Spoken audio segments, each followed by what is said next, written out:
Hi guys, welcome back to my channel. I'm Erin at Pages and Libations.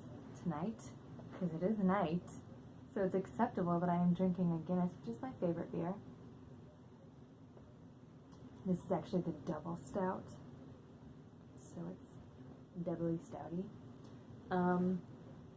I was not going to record a review tonight, but I just finished this book and I was like, I have to talk about it. And if I don't, I usually like to record my reviews right after I've read the book because I like the feelings and the emotions to be fresh and fun and funny sometimes. But I was like, oh, I can let this one wait. And then I read like the last 20 pages and I was like, no, get the camera out.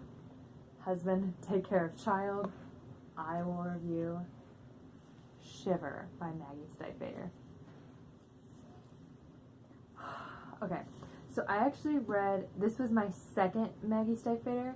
I read the first, oh no, I'm leaning forward. I read the first of the Raven cycle, the Raven Boys, a few months ago, and I was like, it was like a solid 3 out of 5. Like, I didn't hate it.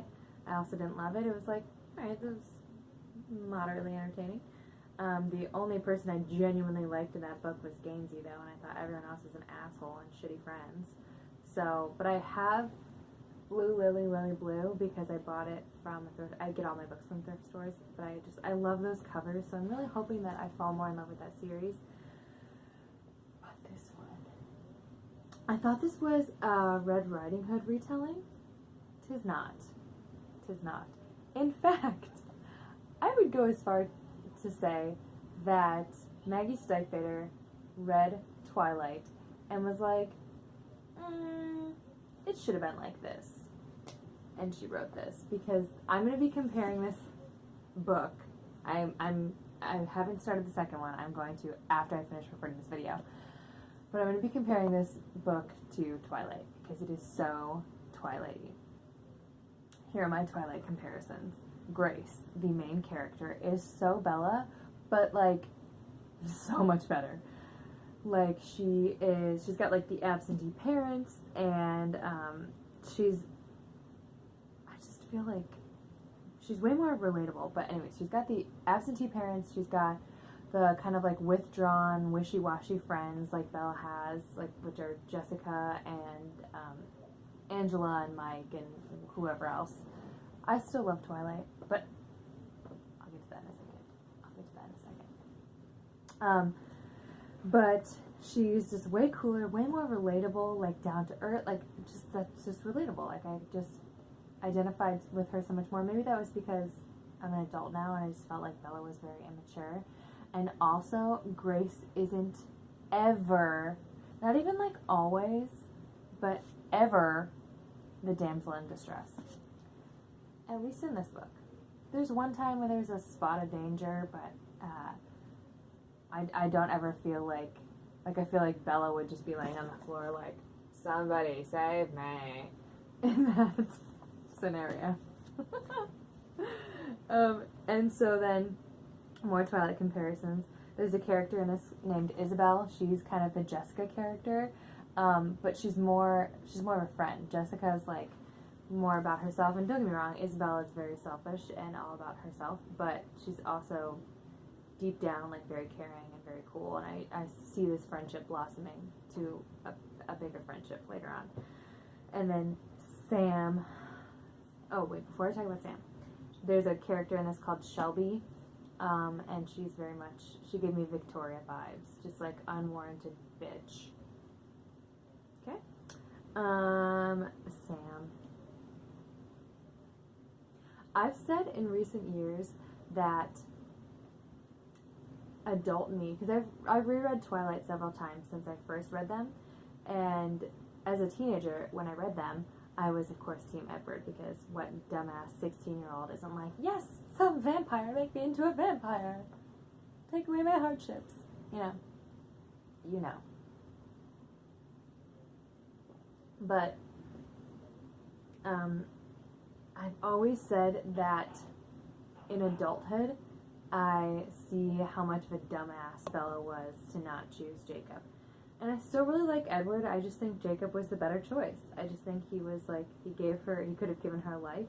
Was he immature and boyish and stupid? Yeah. But I feel like he grew into maturity a lot with becoming a wolf and a part of the pack and then a pack leader. And let's just all agree. Let's just all agree how creepy it was that Jacob had such a stiffy for Bella and then mated with her baby. Okay? And I know that it ended in this like pretty package and everything, but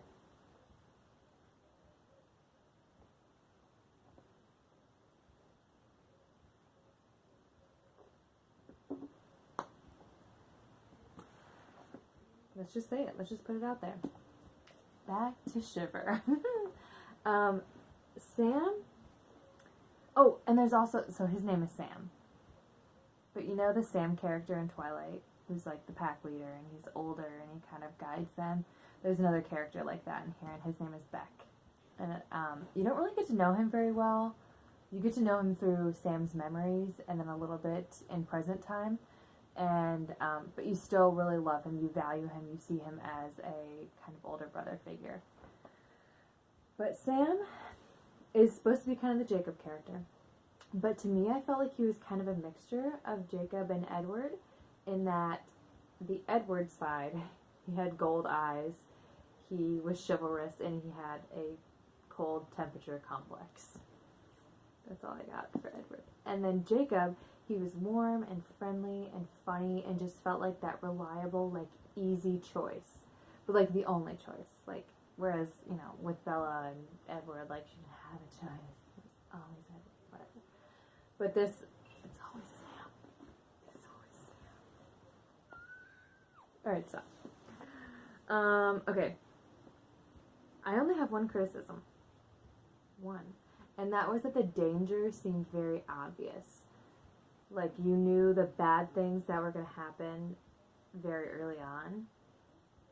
And that's all. I don't care. I don't care if I saw it coming. The way that it played out, I didn't expect. And the way that it ended. Last thing before I talk about the ending. I felt like the relationship between Grace and Sam was so tangible. It just felt so easy. It felt like the best teenage relationship that you could have. And I'm not saying that that could work in adulthood, but they've known each other. They have this, like, connection that you find out in the book. And they've had this connection for, like, 6 years. And so this book takes place when they finally, like, come face to face and, like, realize who each other are and what they mean to each other. But it just felt so real. Like, it wasn't like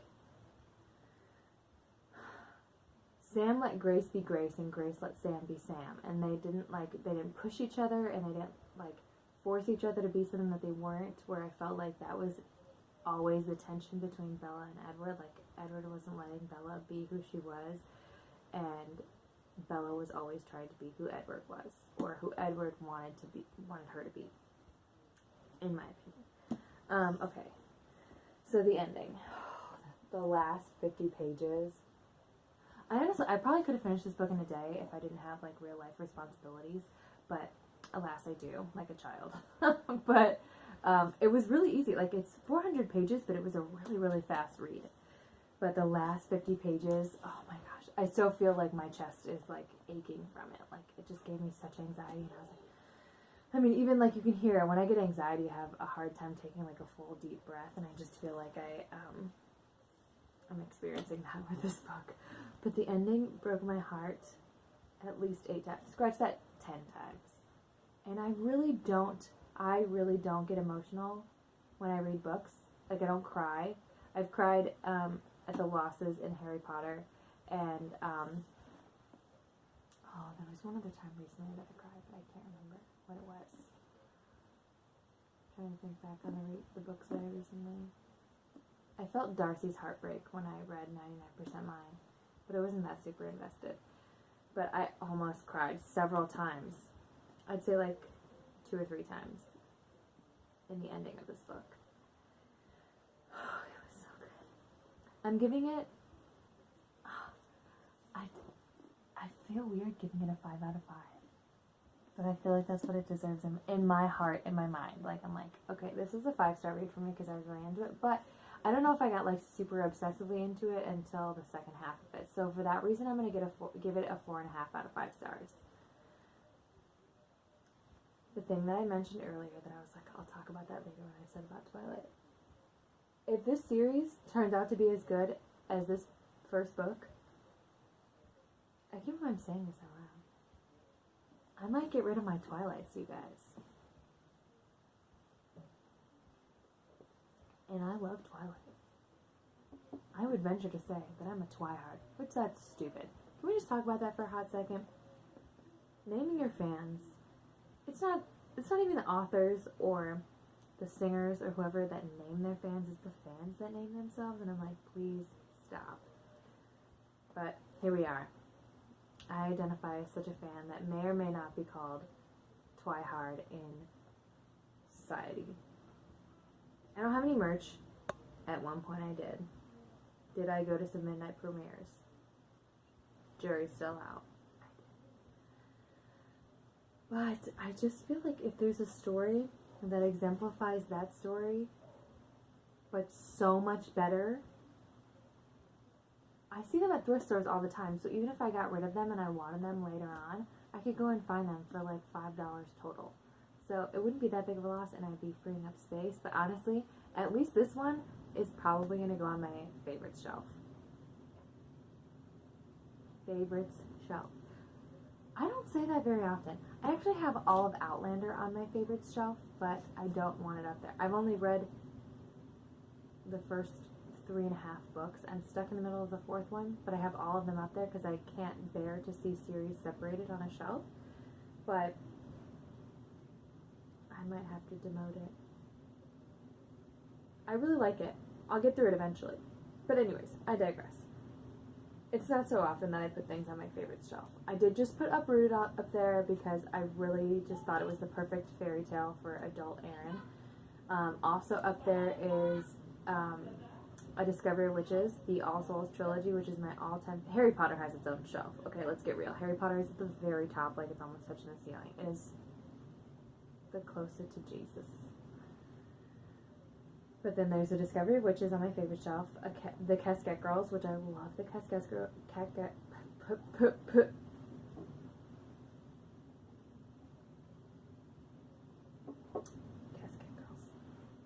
By Elise Arden. And then, which is a great story about witches in New Orleans. It's so great. The 3rd book just came out 2 days ago. And then all of Emma Hamm's books. She wrote the Seas of Crimson Silk that I just reviewed, but most of her books that I have on my shelf are Celtic fairy tale retellings. They're so good. And then I've got I should probably show you guys, huh? There you go. Here's my favorite shelf right up there. Okay, All Souls goes to here because there's Times Convert. Spin-off novel. Read it.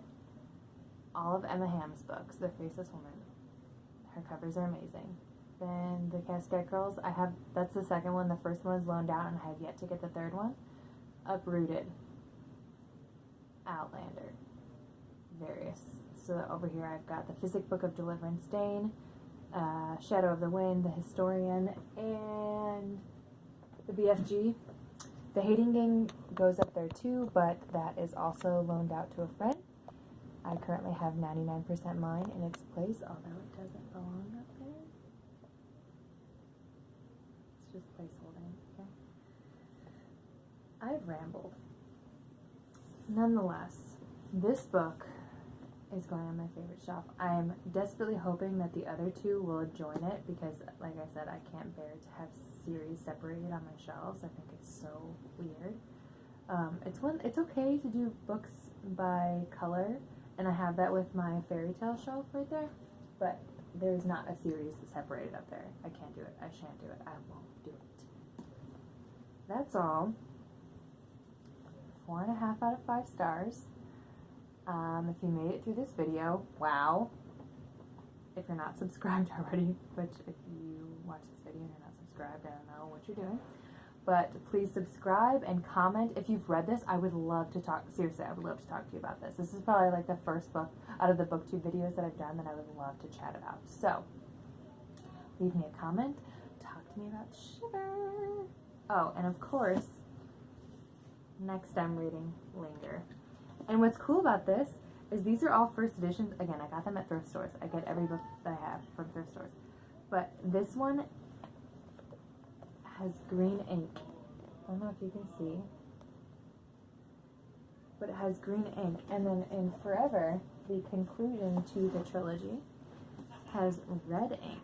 Which I'm like, I wonder if that's gonna, I love these covers. I really love them. I wonder if that's gonna be a problem for eyesight. Look at these beautiful, it's like a bouquet.